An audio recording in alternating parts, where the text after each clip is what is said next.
လူ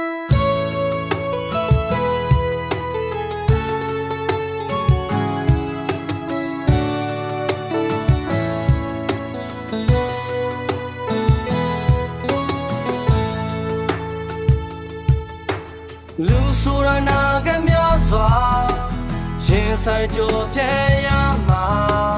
ဒါဟာတဘာဝပဲကွာ